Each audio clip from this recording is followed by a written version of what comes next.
আসসালামু আলাইকুম দর্শক।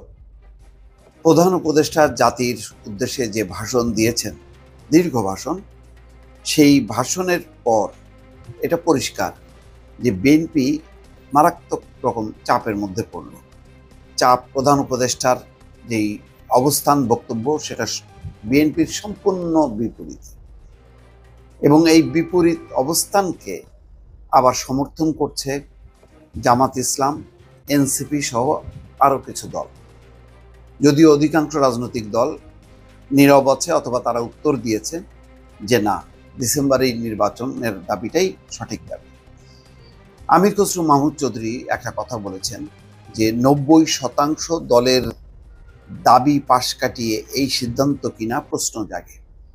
অর্থাৎ বিএনপি বারবার বলছে যে অধিকাংশ রাজনৈতিক দল চায় ডিসেম্বরের মধ্যেই নির্বাচন, কিন্তু শেষ পর্যন্ত সেই দাবিটা পূরণ হল না।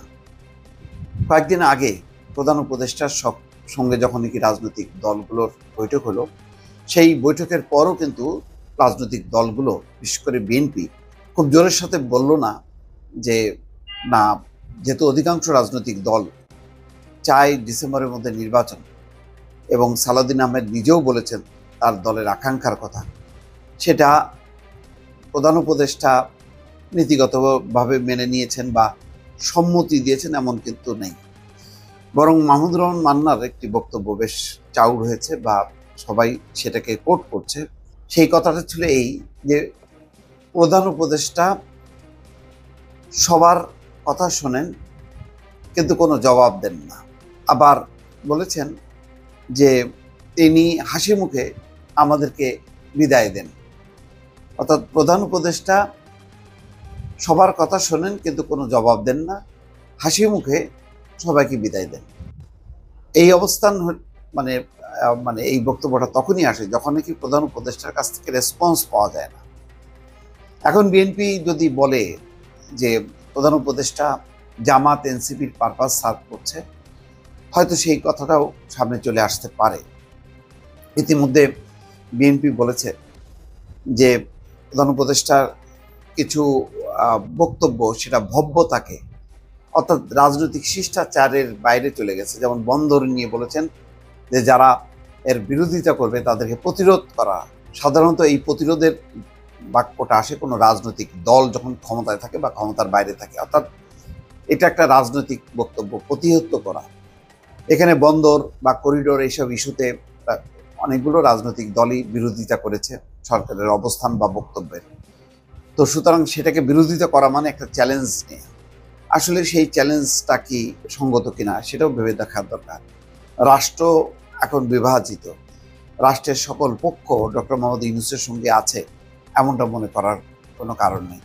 রাষ্ট্রের বাইরে যে রাজনৈতিক দলগুলো আছে সেই রাজনৈতিক দলগুলোর মধ্যে প্রধান একটি রাজনৈতিক দল বিএনপি কিন্তু ডক্টর মোহাম্মদ ইউনূসের যে রাজনৈতিক সিদ্ধান্তগুলো হচ্ছে সেই সিদ্ধান্তের সাথে নেই। আরও 10 মাস এই সরকার থাকবে, বলতে গেলে প্রায় 1 বছর।